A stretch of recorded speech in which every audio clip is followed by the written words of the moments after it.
আমাদের দেশে দেখবেন বেশিরভাগ ক্ষেত্রে টাকা পাচার হয়ে যায় আর পরে দাম বাড়ে পণ্যের, মরে হচ্ছে সাধারণ মানুষ। টিকেটে বিমানে খালি যায় আর পরে টিকিট কিনতে গেলে দেখা যায় অনেক টাকা দাম এক একটা টিকিটের। গাফিলাতি থাকলে, দুর্নীতি থাকলে থাকতে পারে মাউসির পক্ষে, থাকলে থাকতে পারে ভিকারুন্নেসার পক্ষে। কারণ এই 169 জন বাচ্চা কিন্তু লটারির মাধ্যমে আসছে, কারো সুপারিশে আসে নাই।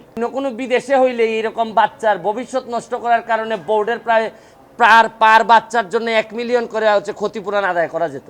169 জন যাদের বয়স 6+ বেশি, এই বিবেচনায় যারা ওয়েটিং লিস্টে ছিলেন তারা হাইকোর্টে একটি মামলা করেন।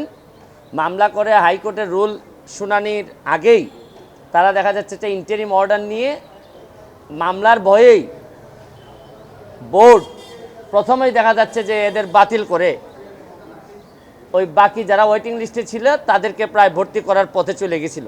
পরে আবার 169 জনের পক্ষে অ্যাপিলেট ডিভিশনে যাওয়ার কারণে স্টে দেওয়ার কারণে আবার মামলাটি শুনানি হয়। তা আজকে যেটা রায় হলো, রায়টা হলো হচ্ছে গিয়ে মহামান্য হাইকোর্ট বলেছেন যে এই রুলটাকে অ্যাবসলিউট করেছেন, মানে হচ্ছে গিয়ে যে 169 জনের যে ভর্তিটা এটা বাতিল করে দিয়েছেন।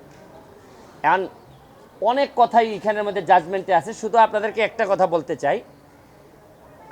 আমার একটা সাবমিশন ছিল কোর্টে যে এই 169 জন ছাত্রী নগদে 500 টাকা বা তার বেশি পেমেন্টে পেতে পারেন ঢাকায় জমিসহ 20 কোটি টাকার পুরস্কার।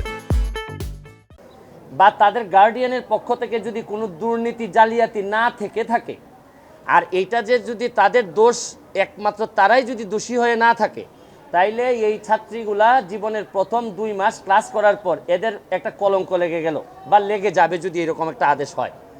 আজকে রায়ে যেটা দেখলাম এটা হচ্ছে গিয়ে একটা ইনকোয়ারি কমিটি করতে বলেছেন। ইনকোয়ারি কমিটিটা হচ্ছে গিয়ে এই ভর্তি প্রক্রিয়ায় যে জটিলতা আছে এইগুলা কাভার করা হবে, আর যেন জটিলতা না থাকে।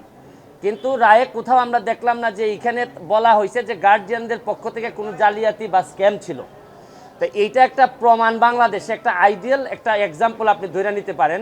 গাফিলাতি থাকলে, দুর্নীতি থাকলে থাকতে পারে মাউসির পক্ষে, থাকলে থাকতে পারে ভিকারুন্নেসার পক্ষে। কারণ এই 169 জন বাচ্চা কিন্তু লটারির মাধ্যমে আসছে, কারো সুপারিশে আসে নাই, এবং তারা কোথাও দেখাইতে পারেন নাই যে এই লটারিতে কোনো দুর্নীতি ছিল। এর মানে হচ্ছে গিয়ে যাদের দায় ছিল তারা কেউ ভিকটিম হইল না, ভিকটিম হইল গিয়ে 169 জন ছাত্রী এবং তার বাবা মারা।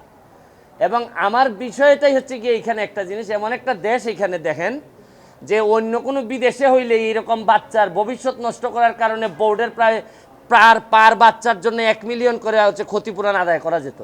এই বাচ্চাগুলো এখন যাবে কোথায়?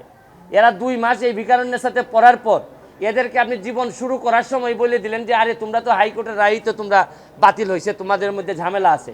এখন প্রশ্ন হচ্ছে গিয়ে ঝামেলা, এদের যে মিউজিকটারা ফেস করতেছে, এদের যে এই সাফারিংসটা হচ্ছে, এটার জন্য তারাই একমাত্র দায়ী না, তাদের অবহেলা থাকতে পারে। কোর্ট বলেছেন যে তারা গার্জিয়ানরা কেন ভিকারুন্নেসায় গিয়ে জানলো না। সব গার্জিয়ান তো শিক্ষিত হয় না, সব গার্জিয়ান তো অত সচেতন হয় না।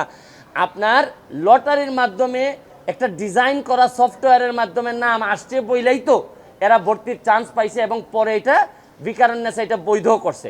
আমাদের দেশে দেখবেন বেশিরভাগ ক্ষেত্রে টাকা পাচার হয়ে যায় আর পরে দাম বাড়ে পণ্যের, মরে হচ্ছে সাধারণ মানুষ। আপনি দেখবেন যে দুর্নীতি হয় আর পরে সব কিছুর উপর প্রভাব পড়লেই আমি দিচ্ছি আপনাকে দিচ্ছি, দেখবেন আপনি টিকেটে বিমানে খালি যায় আর পরে টিকিট কিনতে গেলে দেখা যায় অনেক টাকা দাম এক একটা টিকিটের। তা আলটিমেটলি যে জায়গায় হাত দেওয়ার, এই জায়গাটাতে আমার মনে হয় এই জাজমেন্টে আমরা পাই নাই। আর এটা যদি আমরা গার্জিয়ানের সাথে আলাপ করে যদি ওনারা আপিল করতে চান, আমরা আপিল করব।